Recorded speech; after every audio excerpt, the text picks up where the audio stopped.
good morning makahardot. Welcome sa aking channel. Good weekend po, araw ng pwede ngayon. At kumusta po kayong lahat? At dito po tayo sa trabaho. Overtime po ito. At ang napakikita ko sa inyong video ay doon sa itaas. Puntahan natin ang paglilay ng metal deck. Tara guys!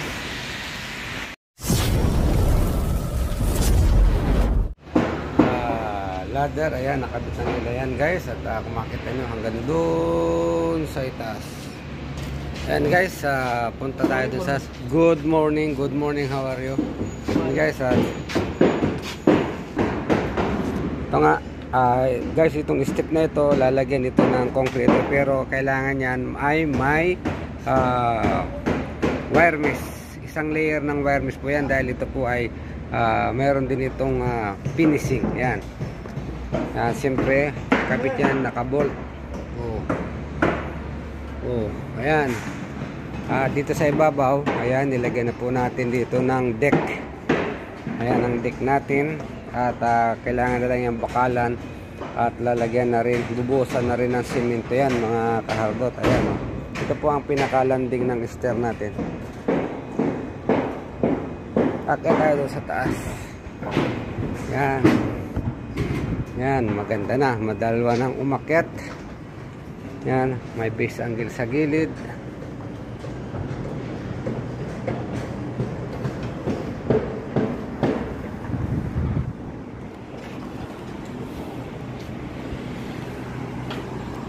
Hi, Shuk. Basant, how are you? Boss, Durga Mati, Itiada overtime, eh?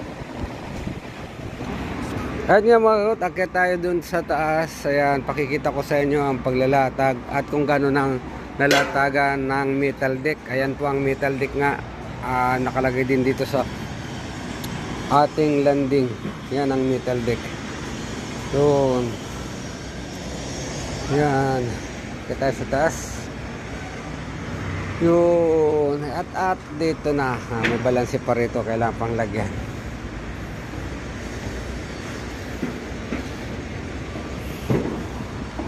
And guys, ito na ang metal deck dito sa taas. Ang lalim po ng curve nito ay 7 cm yan. Tingnan guys, at diretso. Siyempre ang pagkakabit niyan, naka-screw po yan. Naka-screw, ini-screw natin yan.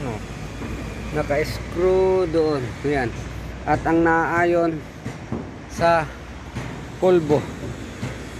Ayan ang kulbo niya.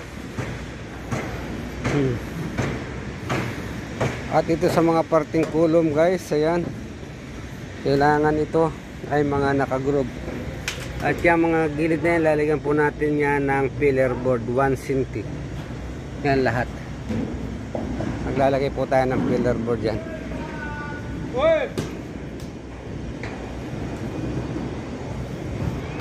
At ito ang dugsungan.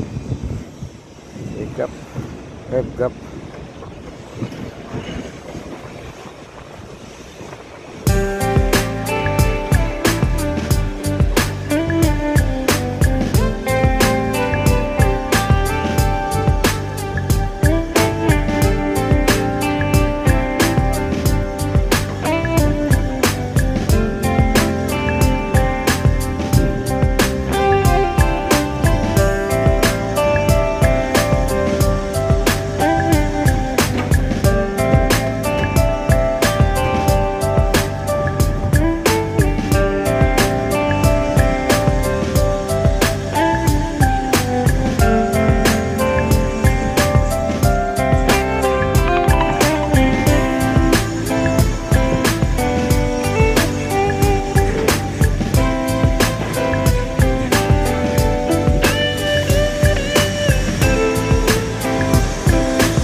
morning, how are you? Right, yeah. Can you take measurement, Dada? Tama da, 7 centimeter? Ayo, height. Sabi yata kasi. Come. Susukatin natin guys ito. Yung gano'n, ang pulbo niya, ang lalim ng pulbo niya ay 7 cm, wala 8 cm. 8 cm. Ala. 7.5. Look. 7.5 ang pulbo. Check. 7.5. A few moments later. At yun nga mga karot, nandito tayo ulit sa taas at kita ko sa inyo itong ating nilalagyan ng digging dito sa ibabaw. Ayan guys, tingnan ninyo ha. Oh.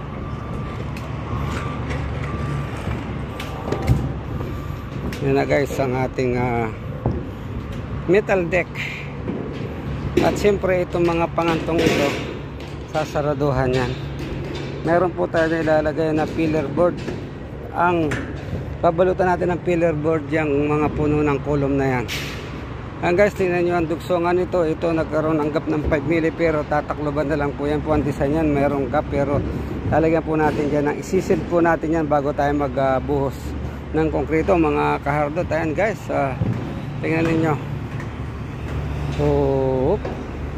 Andito na sila nagkakabit.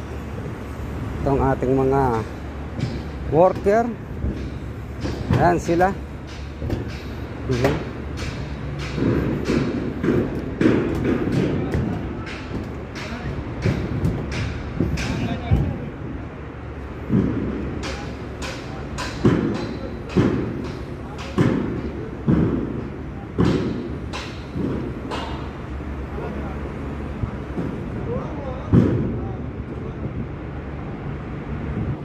Kailangan itulak para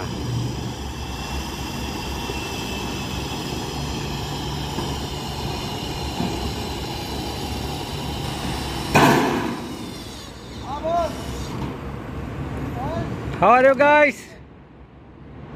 Good? Baya? How are you Baya? Guys, ada Baya, Simsim anak Buddha. Simsim Buddha, Baba, Simsim Baba. Yan, welder. You know, siya the shaking. Whoop! Mayroon pong may diretso talaga yan. Sneak. Okay, no problem. Yan na hindi maiwasan niya hindi madiretso. Ito naman po ay bubuhusan. Kaya ganyan ang nangyari dyan. Medyo kung titingnan nyo, hindi diretso. Ayan. Kasi nagkakaroon po nung yung ating center girth, yung center beam na yan, mataas yan eh. Tingnan nyo guys. Kaya nagkakaroon ng saging, nagsasaging siya. Yan, mahirap pong makuha yan, ma-perfect ang diretso yan. Dahil itong beam na ito, mataas yan. Oh.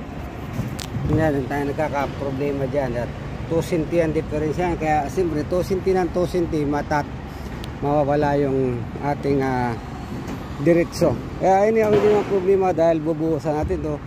At ito ang pinakasahig niyan guys. At yun nga mga karot, maraming salamat po sa inyong panonood sa aking video ito. At kung mayroon po kayong comment tungkol sa sa nagsasahig, itong tawag po dito ay metal decking or slab decking po ang tawag dito, metal deck. Ayan po. At hanggang dito na lamang. Maraming salamat. At kung mayroon kayong katanungan, comment down below lang po. At para ma-share ko naman ang aking nalalaman. Hanggang dito na lamang at bye bye.